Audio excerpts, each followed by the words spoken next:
우리가 2026학년도 수능특강 독서 사회문화 7강에 수록되어 있는 지문을 같이 읽어볼 거고요. 여러분들이 이미 읽고 쌤 수업을 들을 거라고 생각합니다. 이 지문은요, 관세와 관련된 내용을 담고 있는 지문이고요. 세금과 관련된 거 사실 우리 친구들이 한 번도 다뤄본 적이 없는 영역이잖아요. 그러니까 물론 독서 지문으로 본 적은 있지만 세금을 내본 적이 없다 보니까 아마 좀 생소하게 느낄 거라고 생각을 합니다. 자, 한번 쌤하고 같이 읽으면서 정리를 해볼게요. 자, 여러분, 우리 언제나 첫 문단에서는 중심 소재와 방향성을 살펴보자 라고 쌤이 늘 얘기하는 거 기억하죠. 그래서 그런 부분을 염두에 두고 첫 문단을 읽는 겁니다. 관세는 국가의 과세권에 의해 수입품에 강제적으로 부과되는 세금이다. 자, 여러분, 이게 바로 뭔지 알죠? 자, 관세의 정의를 지금 밝히면서 들어가고 있죠. 아, 이렇게 관세의 정의를 알려준다는 거는 첫 문단 첫 줄에서 정의해주는 거는 중심 소재의 가능성이 매우 높아진다라고 쌤들 얘기했죠. 관세 수입은 국고에 귀속되므로 관세는 국가의 재정 수입원이 된다. 여러분, 뭐뭐무로라는 건 원인, 결과의 연결어입니다. 또한 나열이죠. 여러분, 나열이라는 거는 앞에서 무슨 내용이 나왔고 뒤에서 무슨 내용이 나올지에 대한 파악을 해야 됩니다. 한마디로 보니까 여러분, 관세는 재정 수입원이 된다라고 했으니까 관세의 어떤 특징이라고 봐도 될 것 같은데요. 특징 1, 특징 2는요. 관세는 수입품의 가격을 조정하는 수단으로서 수입 거래에 영향을 미친다. 그쵸? 여러분, 이렇게 두 가지 특징이 있다는 거네요. 혹은 얘를 뭐 기능이라고 봐도 될 것 같아요. 그쵸? 자, 수입품의 경우 부담한 관세만큼 판매 가격이 인상되기 때문에 인과적 관세는 국내 산업 보호 정책에 이용된다. 자, 여러분, 무슨 말이냐면요. 수입품의 가격이 높아지죠. 그쵸? 관세가 붙은 만큼 판매 가격이 높아지니까 국내 산업 보호가 된대요. 예를 한번 들어볼게요. 수입품이요. 원래 가격은 원가라고 해볼게요. 800원이에요. 근데 여기에 관세가 200원이 붙으면은 이 가격은 1000원이 되겠죠. 근데 국내 품은 애초에 가격이 900원이었다 생각해봐요. 그럼 관세로 인해 국내의 그 물품의 가격이 더 저렴하니까 사람들은 더 비싼 수입품을 사겠어요? 더 싼 국내품을 사겠어요? 그쵸. 국내품을 사게 되니까 산업보호 정책에 이용된다는 거죠. 관세는 조세의 일종이기 때문에 조세의 종류, 납세자, 세율 등에 대한 조서에 관한 중요 사항을 법률로 정하도록 하는 조세 법률주의에 적용을 받는다. 그러나 역접이네요. 국내적 상황에 따라 신속하게 대처해야 한다는 점, 다른 외국과의 협정으로 제약을 받는 점 등의 이유로 조세 법률주의가 엄격하게 적용되지는 않는데요. 그래서 결론이죠. 관세는 법률로서 일정한 조건을 정하고 그 조건의 범위 내에서 시행령으로 관세율을 변경하도록 하고 있다. 자, 여러분, 예를 한번 보면요. 일단은 관세 역시 조세의 일종이기 때문에 조세 법률주의에 적용을 받는 거죠. 조세는 조세니까요. 그러니까 법률로서 일정한 조건을 정하고는 있습니다. 그러나 두 번째, 얘는 국내적 상황에 따라 신속하게 대처해야 되고요. 다른 외국과의 협정으로 제약이 있기 때문에 얘를 엄격하게 적용하지는 않는다라는 특징이 있었죠. 그래서 뭐가 있는 거예요? 그 조건의 범위 내에서 시행령 등으로 관세율을 변경하도록 하는 것. 이게 바로 두 번째 특징이다라는 거 우리가 알 수 있겠죠. 한마디로 법을 따르긴 따르되 뭔가 좀 변경에 유연하다라고 보면 좋겠죠. 그럼 여러분, 지금 1문단에서 내내 관세 얘기를 한 걸 보니까 중심 소재는 당연히 뭐겠어요? 그렇죠. 중심 소재는 당연히 관세겠죠. 방향성은 뭐겠어요? 그렇죠. 관세를 어떤 부과하는 방법이라고 보면 좋겠죠. 한마디로 관세의 어떤 법적 원칙, 근데 그거에 좀 예외가 좀 있는 느낌인 거죠. 그래서 시행령이 과연 어떤 것들이 있는지 이런 것들을 얘기할 것 같네요. 자, 이 문단 한번 우리 흐름 볼까요? 관세는 수입품의 가격 또는 수량을 과세 표준으로 하여 부과된다. 아, 여러분, 지금 보니까요. 관세의 어떤 부과 방법을 얘기하고 있죠. 우리 3문단도 한번 훑어볼게요. 3문단은요. 여러분 한편은요. 전환의 부사어다라고 했죠.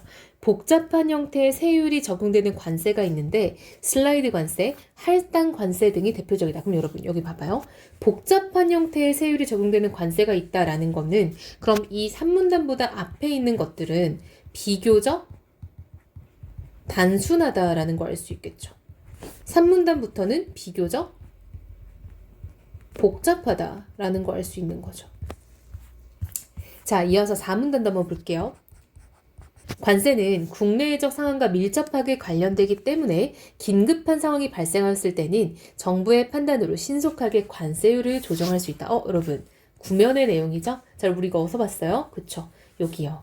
얘는 신속하게 대처해야 되니까 나름 어떤 변화에도 좀 유연하다라는 얘기 우리가 1문단에서 읽었잖아요. 그게 지금 이렇게 이어지고 있는 거죠. 이게 4문단에서 등장을 하네요. 자, 5문단 볼게요. 현대 국가는 모든 상품에 일률적인 관세를 부과하기보다는 각각의 상품의 관세 결정 방식을 다르게 적용하고 세율을 조정함으로써 상품의 가격을 변화시키고 있다. 현대 국가의 어떤 특징이라고 보면 되겠네요.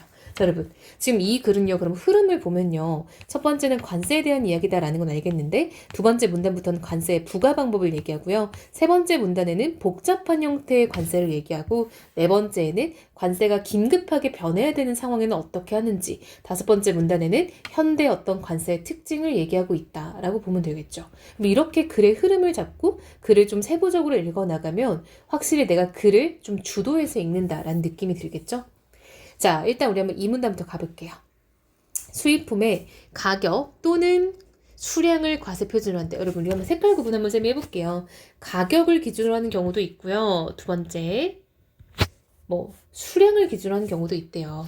자, 가격을 과세 표준으로 하는 것을 종가세라고 한대요. 그리고 수량을 과세 표준으로 하는 것을 종량세라고 한대요. 종가세는 가장 일반적인 관세율의 형태로 과세 표준이 되는 가격, 즉 과세 가격에 백분율로 표시된 관세율을 곱하여 관세액을 산출한대요. 자, 여러분, 지금 종가세를 산출하는 방법을 알려준 거죠. 그럼 종가세는요, 가격에 백분율로 표현된 관세율을 곱해서 관세액을 산출한대요.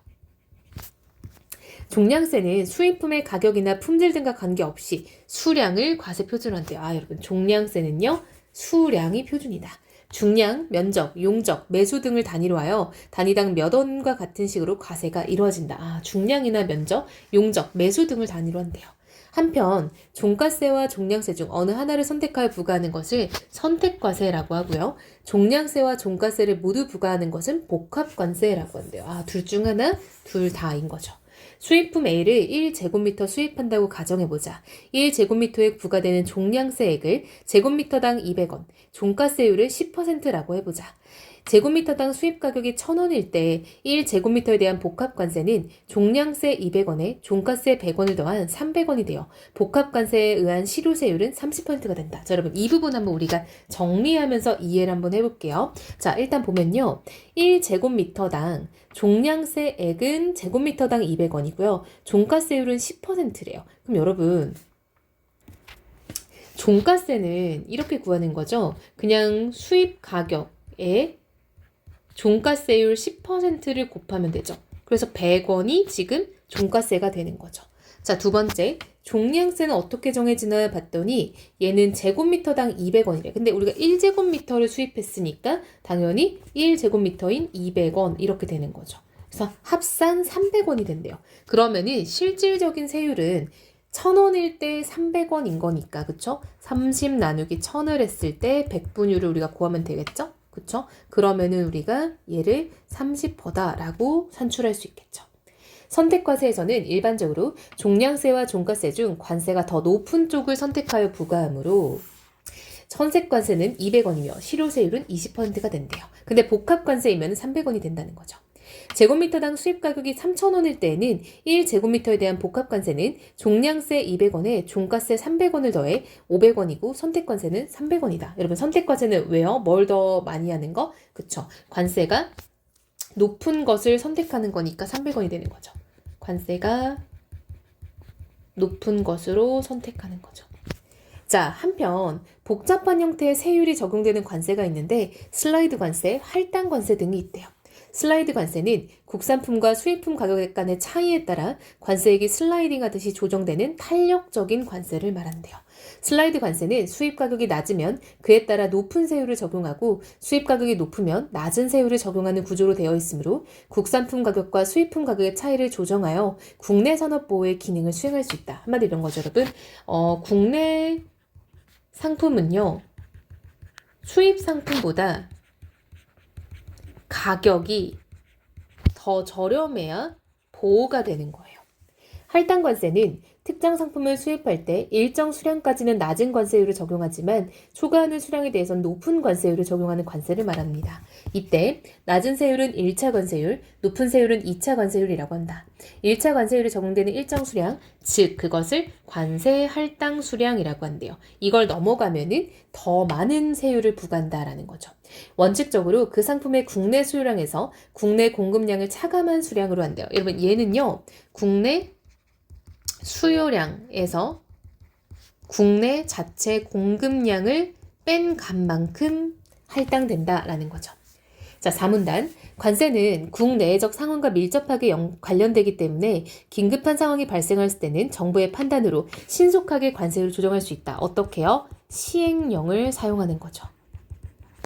이를 긴급과세라고 하는데요. 이것을 긴급과세는 수입품의 가격이 급격하게 하락하는 상황에서 그 상품의 수입이 증가한 현상이 일어날 때 외국 상품의 수입 증가로 이와 동일하거나 경합하는 상품을 생산하는 국내 산업이 중대한 손해를 입을 우려가 있을 때 발동할 수 있다. 여러분 무슨 말이냐면요. 수입품이 너무 저렴해지면 사람들이 많이 살 거 아니에요. 그러면 그때 우리나라 상품이 피해를 볼 수 있기 때문에 그것을 방지하기 위해서 세금을 갑자기 높이는 그런 정책인 거죠. 이해되고 있죠? 자, 5문단입니다. 현대국가는 모든 상품에 일률적인 관세를 부과하기보다 각각의 상품에 관세 결정 방식을 다르게 적용하고 세율을 조정함으로써 상품의 가격을 변화시키고 있다. 외국에서 수출 보조금이나 장려금이 지급되어 생산된 상품이 국내에 수입되어 국내 산업에 피해를 주는 경우, 부당하게 염가 판매된 상품이 국내에 수입되어 국내 산업에 손해를 입히는 경우 등 관세와 관련하여 다양한 상황들이 벌어지고 있기 때문이다. 이유죠, 여러분. 염가라는 건 저렴하다라는 거예요. 한마디로 싼 값세라고 보면 되겠죠. 그럼 주로 그럼 우리 친구들이 반복되니까 이미 알 거라고 생각이 듭니다. 자, 전반적으로요. 우리가 관세의 어떤 기능은 뭐다? 자국의 산업 보호가 매우 큰 것 같죠. 그쵸? 자국 산업을 보호하는 기능. 왜요? 우리나라 상품이 외국 상품보다 저렴해야 가격 경쟁력이 있는 거죠. 이해됐습니까? 자, 국내품이 수입품보다 가격 면에서 저렴하여야 가격 경쟁력이 있죠. 가격 경쟁력이 있다는 거는 가격 면에서 더 메리트가 있기 때문에 사람들이 더 살 거라는 거죠. 따라서 그것을 보호해주기 위해 관세를 매긴다라는 거죠. 나아가 국가와 국가 간의 협력 및 갈등 관계에 지대한 영향을 미친다. 여러분 요즘 여기는 안 읽었죠? 또한 나열이죠. 관세는 무역 상대국가의 무역량에만 영향을 미치는 것이 아니라 국내 경제 및 세계 경제, 국가와 국가 간의 협력 및 갈등 관계에 지대한 영향을 미친대요. 예를 들면요. 관세율을 크게 높일 경우 상대국가의 무역량이 줄어드는 것은 물론 우호적 관계가 저해될 수 있고 비관세 장벽이나 관세 동맹 등에 의해 국가 간 분쟁이 일어날 수도 있다. 그쵸? 예를 들면 이런 겁니다, 여러분. A국가와 B국가가 관세 동맹을 맺기는 거예요. 그럼 C국가 입장에서는 화가 나겠죠. 그쵸?